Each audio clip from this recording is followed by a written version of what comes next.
Hello everyone, welcome back to another blog. আজকে আমাদের বেনারস থেকে কলকাতা ফেরার দিন। সঙ্গে থাকো তোমরা।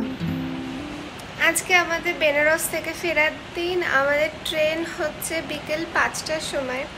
এখন বাজে সকাল 10টা। আমি এখন ম্যাগি বানাচ্ছি, ব্রেকফাস্টটা করে নেব। এই যে আমার ম্যাগি রেডি হয়ে গেছে, এখন খেয়ে নেব। বেনারসে আমরা যে টাইমে ঘুরলাম প্রচণ্ড গরম খেলাম, আর সকালবেলায় বেরিয়েছি, রোদের তাপ হয়েছে, তাই ট্যানও পড়ে গেছে। তো আমি সঙ্গে করে এই চারকোল শিট মাস্কটা এনেছিলাম। এবারের মতন বেনারসে এটা আমাদের শেষ লাঞ্চ। তো আজকেও বাবা যেখান থেকে এতদিন ধরে খাবার আনছিল সেখান থেকেই খাবার এনেছে। লাঞ্চে রয়েছে ভাত, পালং শাকের একটা তরকারি, ডাল, স্যালাড, আর তার সঙ্গে আলু ফুলকপি পনির সব কিছু দিয়ে একটা তরকারি। তো এখন রেডি হয়ে গেছি সবাই। এখন আমরা বেরোচ্ছি স্টেশনে যাওয়ার জন্য। আমাদের ট্রেন হচ্ছে 5টার সময়, তো এখন বাজে 4টে। তো আমরা এখন বেরিয়ে পড়বো। তো এবারের মতন আমাদের এই হোটেল রুমটাকে টাটা।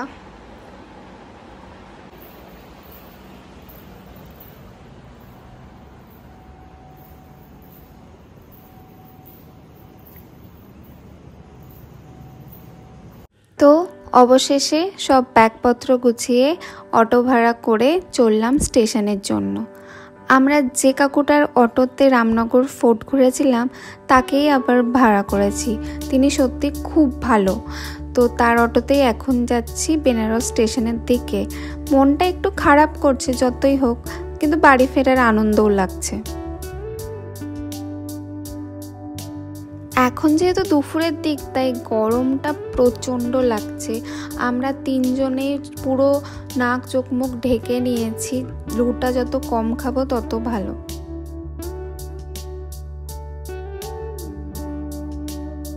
পৌঁছে গেছি আমরা বেনারস স্টেশনে। এবার প্ল্যাটফর্ম দেখে যেতে হবে। তো প্ল্যাটফর্মে এখন আমাদের কিছুক্ষণ বসে থাকতে হবে। আমরা ইচ্ছা করেই আধ ঘন্টা আগে এসেছি, যেহেতু এত দূরের রাস্তা, তাই হাতে একটু সময় নিয়ে স্টেশনে আসাই ভালো। কিন্তু প্রচণ্ড গরম এখানে। তো আমরা এখন বসে আছি, পেয়ারা খাচ্ছি।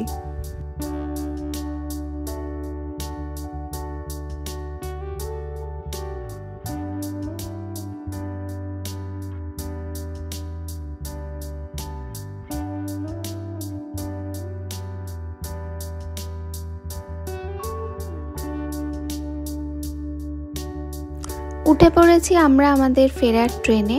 আমরা এসেছিলাম হাওড়া অমৃতসর মেলে, আর আজ ফিরবো হাওড়া অমৃতসর মেলে।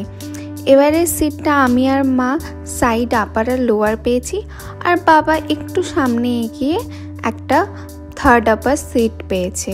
যদিও বাবা আমাদের এখানেই বসে আছে, গল্প করছি আমরা সবাই মিলে। এবারের মতন বেনারস জার্নি আমাদের এখানেই শেষ হলো। তাই শেষবারের মতন ট্রেনের জানলা দিয়ে বাইরে তাকিয়ে দেখে নিচ্ছি বেনারসের গঙ্গা, ওই যে নৌকাগুলো বাঁধা আছে ওইগুলো। আর এটা কিন্তু নমঘাট। আমি ভেবেছিলাম নমঘাটে আসবো, কিন্তু আর আসা হয়নি। নমঘাটটা দশাশ্বমেধ ঘাট থেকে অনেকটাই দূরে ছিল, কিন্তু ঠাকুর আমার কথা রেখেছে। তাই যাওয়ার সময় ঠিক কাচের জানলা দিয়ে নমঘাটটা আমার চোখে পড়ল। খুব সুন্দর করে বানিয়েছে ঘাটটা, অনেক কাজ হয়েছে, খুব ভালো লাগছে দেখতে। তো যাই হোক, এবারে ঘোরার অনেক সুন্দর সুন্দর স্মৃতি নিয়ে এখন বসে বসে যাচ্ছি হচ্ছে বাড়ির পথে। আর ফেরার পর একটু দুদিন মন খারাপ লাগবে ঠিকই, কিন্তু এই যে স্মৃতিগুলো থাকলো সঙ্গে, এটাই কিন্তু আসল কথা। তো অনেক নাম না জানা স্টেশন পেরিয়ে যাচ্ছি এখন বাড়ির দিকে। সেই সঙ্গে এখন রাত্রিও নেমে গেছে, আর আমাদের ডিনার হয়েই গেছে। আর আমি এখন এই যে শিনচ্যান দেখছি। ট্রেনে উঠলে এটাই আমার সঙ্গী। আমি শিনচ্যানের একটা মুভি ডাউনলোড করে নিই, ওটাই সারা রাস্তা দেখতে দেখতে যাই। কি ভালো যে লাগে। আর সেই সঙ্গে এই ভিডিওটাকে এখানেই শেষ করছি। দেখা হবে খুব তাড়াতাড়ি।